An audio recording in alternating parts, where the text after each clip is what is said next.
Assalamualaikum warahmatullahi wabarakatuh. Selamat pagi anak-anak sekalian. Hari ini saya mencoba untuk membuat video pembelajaran melalui YouTube ini. Saya memanfaatkan aplikasi ini untuk mencoba mempermudah saya menjelaskan materi, karena kita tahu saat ini masih masa pandemi COVID-19, sehingga saya mencoba sesuatu yang baru di sini. Semoga ini bisa membantu kalian untuk memahami materi, karena kita tahu tanpa ada penjelasan langsung, hanya dengan membaca saja tidak cukup untuk memberikan pemahaman yang mendalam untuk teman-teman sekalian. Nah, pada hari ini saya akan memulai menjelaskan teks spesialis dasar untuk materi dasar-dasar kefarmasian 2 atau dasar farmasi 2, yaitu teks spesialis dasar.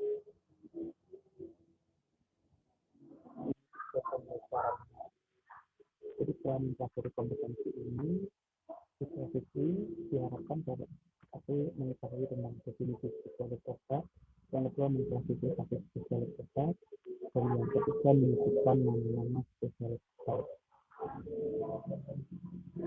Berikut ini uraian materinya. Ini buku yang saya ambilkan dari internet, dari Kementerian Pendidikan.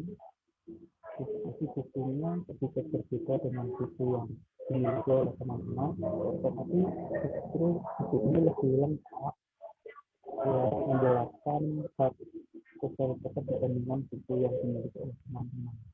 Jadi harapannya bisa memperjelas materi yang akan saya jelaskan. Ya, spesialis dasar ya dimulai dengan kemoterapeutik. Kemoterapeutik ini adalah obat atau zat yang berasal dari bahan kimia yang dapat memberantas dan menyembuhkan penyakit atau infeksi yang disebabkan oleh bakteri, virus, ameba, kuning atau jamur atau hewan, cacing dan sebagainya tanpa merusak jaringan tubuh manusia berdasarkan hasilnya terhadap hama atau bakteri. Jadi obat ini bisa membunuh kuman-kuman penyakit, contohnya misalnya bakteri, virus, jadi makhluk hidup yang kasat mata atau tidak dapat terlihat, tetapi nyatanya dapat menyebabkan penyakit. Seperti kita tahu yang sedang terjadi saat ini, yaitu adanya virus corona. Ini tidak kelihatan virusnya, tapi penyakitnya itu nyata, menjangkit jutaan orang di dunia ini.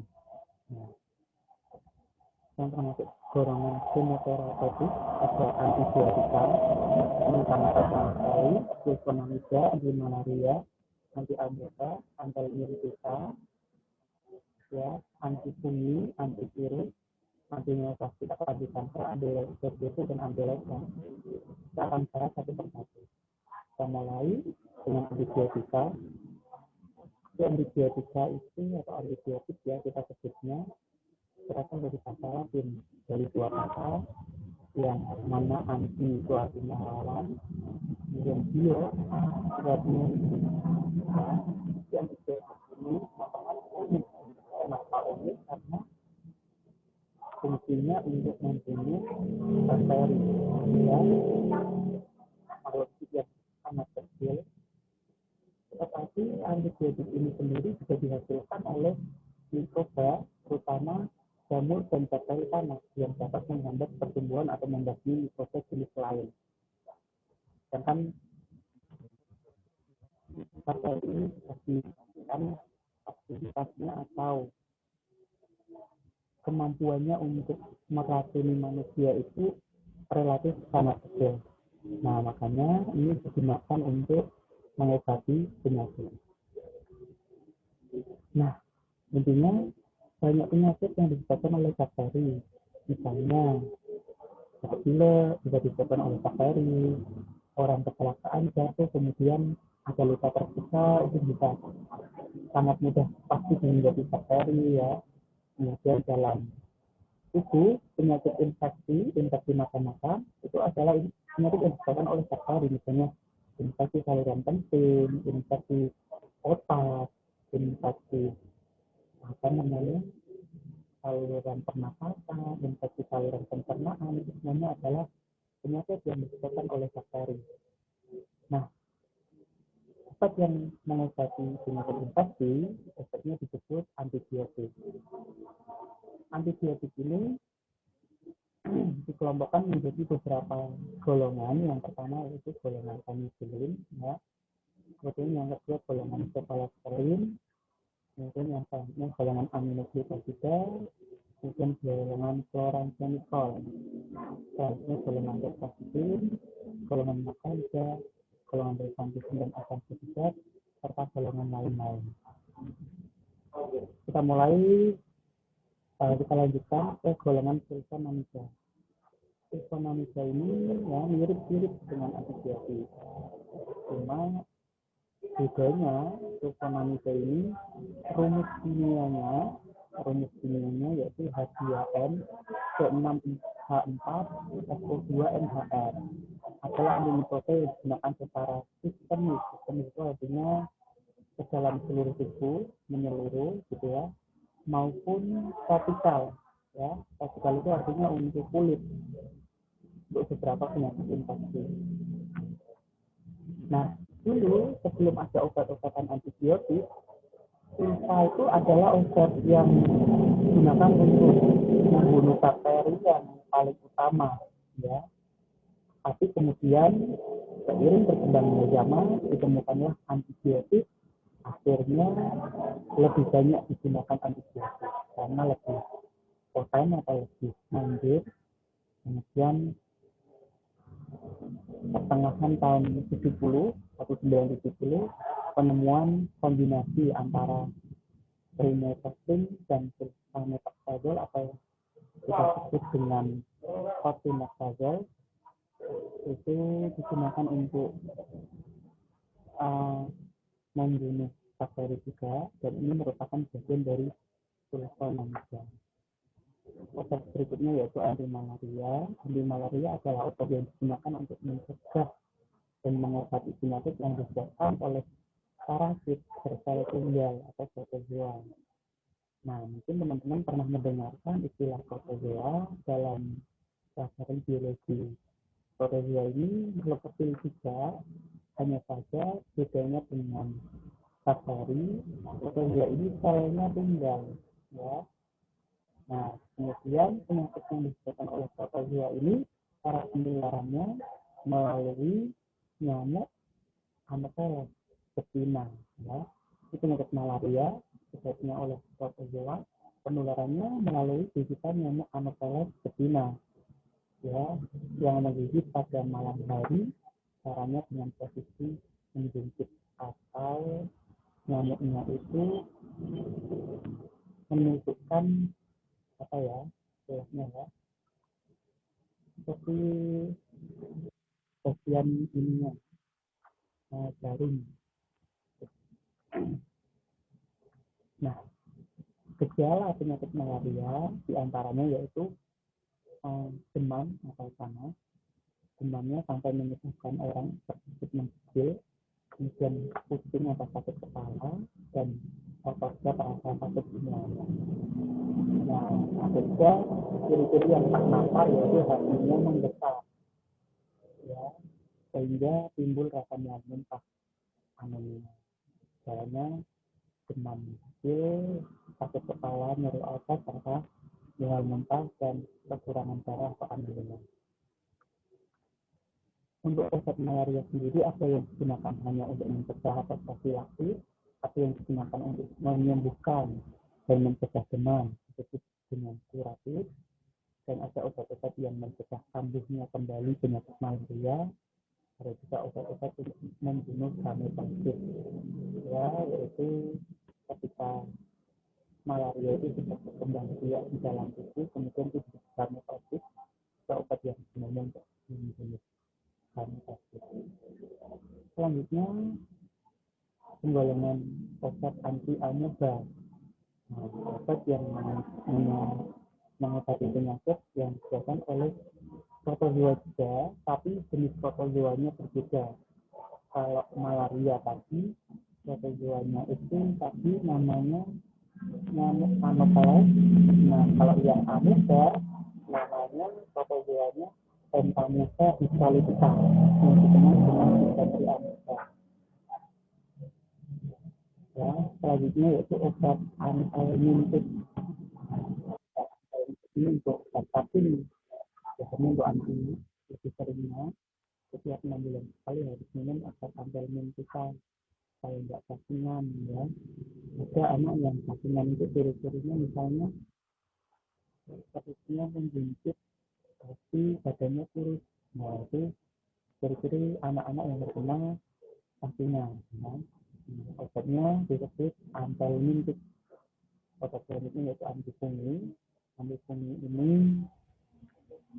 obat yang digunakan untuk menghilangkan infeksi yang disebabkan oleh jamur.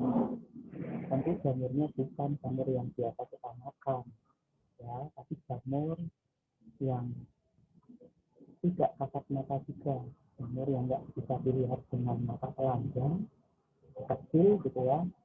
Nah, jamur yang dapat terjadi pada kulit itu adalah jamur dermatosit, wujudnya memang di atas kulit manusia. Yang kedua, tidak bisa jamur itu hidup di selaput lendir mulut, ada bronkus atau paru-paru, ya, usus bisa, kemudian vagina bisa. Makanya ada keputihan, ya, perempuan yang menderita keputihan itu disebabkan oleh jamur kandidiasis biasanya, namanya Candida albicans. Nah, tapi sudah saya jelaskan bahwa antibiotik itu terdiri dari dua kata asalnya, anti dan bios, ya. Nah, antibiotik itu adalah zat yang dihasilkan oleh mikroba, terutama jamur dan bakteri tamak yang dapat menghambat pertumbuhan dan memberi mikroba jenis lain. Nah, dia antibiotik ini asalnya sama-sama dari bakteri, sama-sama dari jamur, tapi dia bisa membunuh bakteri lain dan tidak beracun untuk tubuh manusia, ya. Jadi ini unik memang, penyakitnya disebabkan oleh bakteri, tapi obatnya juga oleh bakteri juga yang disebut antibiotik. Penyakitnya dari jamur, nah bisa juga diobati oleh jamur itu sendiri. Nah, antibiotik itu macam-macam. Ada beberapa golongan antibiotik. Yang pertama namanya golongan penicillin, yang kedua cephalosporin, yang ketiga aminoglycosida, yang keempat chloramphenicol, yang kelima golongan tetracycline, yang keenam macrolida, kemudian yang ketujuh rifampicin dan afampicin, yang kedelapan golongan lain-lain. Nah, pertanyaannya tentu, apa perbedaan antara satu antibiotik dengan antibiotik yang lain? Ya, perbedaannya terletak pada satu struktur kimianya. Jelas antibiotik penicillin, cephalosporin, aminoglycosida memiliki struktur kimia yang berbeda-beda. Perbedaan yang kedua yaitu kemampuannya membunuh bakteri. Ya, jadi antibiotik penicillin hanya bisa membunuh bakteri-bakteri tertentu. Ya. Nah, kemudian antibiotik cephalosporin nanti juga bisa membunuh bakteri yang lain juga. Kita tahu bakteri-bakteri itu banyak sekali jenisnya, dan bakteri yang jenisnya banyak ini bisa menyebabkan penyakit yang berbeda-beda. Oleh karena itu membutuhkan antibiotik yang berbeda-beda pula. Nah, itulah sebabnya antibiotik memiliki golongan yang banyak, sampai 8 golongan.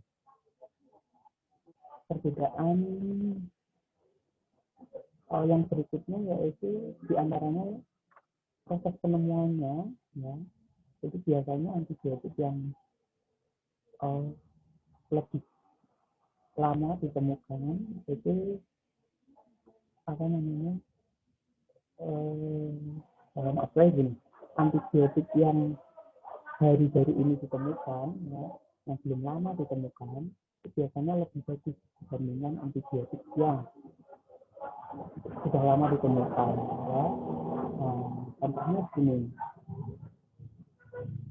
dokter ya.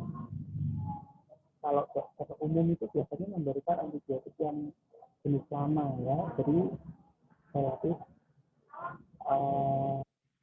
lebih aman dan tidak menyebabkan resistensi yang berbahaya. Nah, sedangkan untuk antibiotik yang jenis baru misalnya itu lebih rentan atau lebih manjur biasanya. Contohnya golongan psikolektorin seperti vancomycin itu lebih manjur, lebih fatal. Cuma untuk takutnya ketika diobati dengan antibiotik yang jenis lama itu penyakitnya tidak bisa sembuh gitu. Nah, antibiotik yang pertama yaitu golongan penicillin. Kita akan bahas satu persatu golongan antibiotik dan kita berikan contoh obatnya ya. Nah, saya akan menjelaskan terlebih dahulu apa itu nama generik, apa itu nama gagang ya, mungkin apa itu pabrik ya. Saya belum menyiapkan materinya, tapi saya akan membuka di Google ya contoh obat panel misalnya, panel tablet.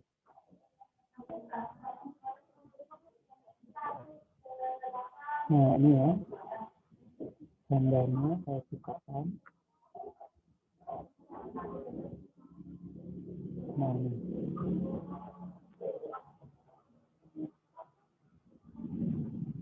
ini obat sejuta umat sangat sering digunakan atau nah panel saya tunjukkan satu persatu ya.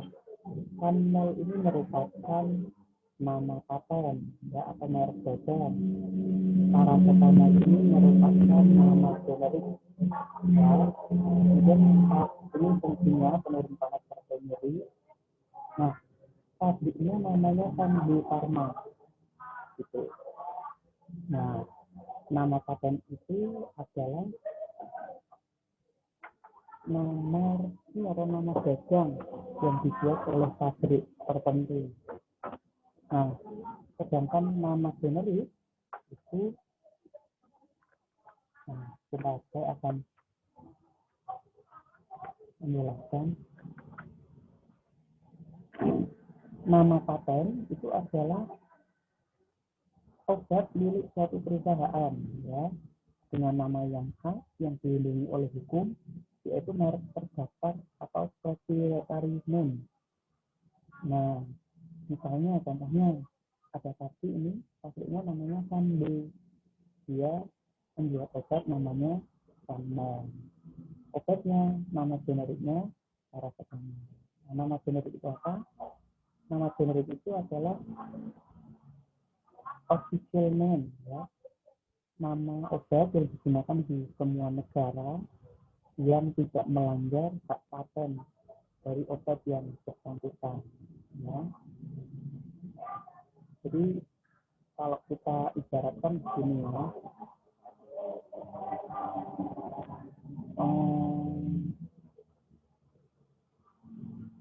misalnya contohnya sabun anti jerawat ya, sabun anti jerawat itu nama generik misalnya ya. Nah, nanti mereknya macam-macam, ada Fair and Lovely, ada Pond, ada apa lagi, Garnier misalnya ya, ada juga misalnya Agnes dan lain-lain. Nah, itu merek dagangnya atau nama patennya. Sedangkan obat anti jerawat itu adalah nama generiknya. Itu istilahnya begitu. Jadi Anda misalnya ingin membuat paracetamol tablet dengan merek dagang yang Anda buat sendiri boleh, ya. Misalnya Supium misalnya, ini membuat obat paracetamol, itu obatnya Supiumol, nah boleh seperti itu, ya, kayak gitu. Nah, saya kasih contoh lain selain Panmol ya, misalnya Panmol. Nah, ini sama dengan Panmol ya. sama-sama paracetamol obatnya, tapi nama patennya berbeda. Ya. Jadi nama patennya kalau tadi ada Pamol, kalau sekarang namanya Pamol. Obatnya sama paracetamol. Nama patennya Pamol. Kalau tadi patennya Pamol itu Kambu. Kalau sekarang Pamol itu patennya Intercept. Gitu. Ya. Kalau di sini bisa dipahami ya. Oke, saya lanjutkan. Sekarang ke antibiotik golongan penisilin. Ini nama generiknya misalnya penisilin C, nama dagang atau nama pakainya Fenafin, pabriknya Aptasis, ya. Ini golongan cefalosporin. Oh ya, saya sudah membuatkan riset kemarin ya. Riset saya buka ya. Yang spesialis obat nyamuk.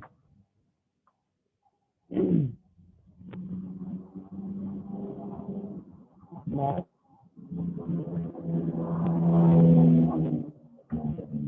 kita bahas tugasnya aja.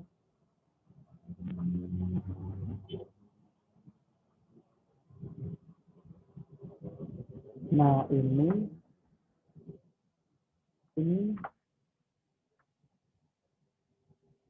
golongan obat misalnya antibiotik penisilin. Nama generiknya ampicillin, nama paten atau spesialisnya itu Binotam. Aktifnya namanya Bayer. Kemudian sediaannya 500 mg per tablet, ada yang 1000 mg per tablet. Gitu. Ini obat yang terkenal, antibiotik golongan penisilin juga, namanya amoxicillin. Ya, ini merek dagang atau nama patennya Yusino. Pabriknya IPAT, sediaannya tablet 500 mg, ada juga sirup 125 mg per 5 mili. Mungkin ada antibiotik cefalosporin, obatnya ada cefadroxil, Opicet, Otol, ya, pabriknya Otol. Kemudian ada obat Cefixin, mereknya Cefpan dari Kalbe, dan seterusnya, ya.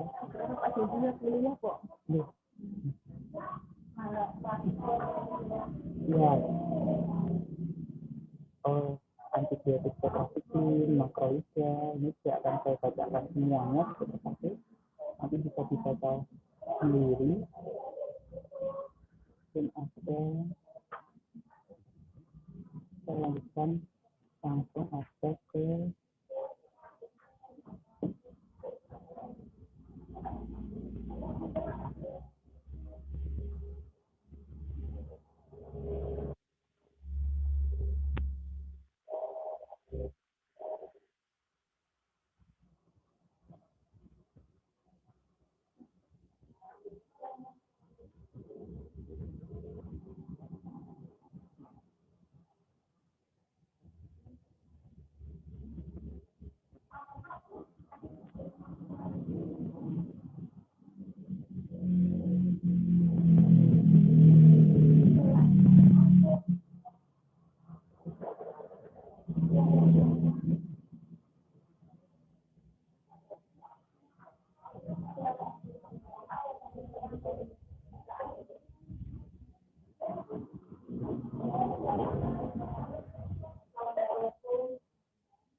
oh ya, untuk pertemuan berikutnya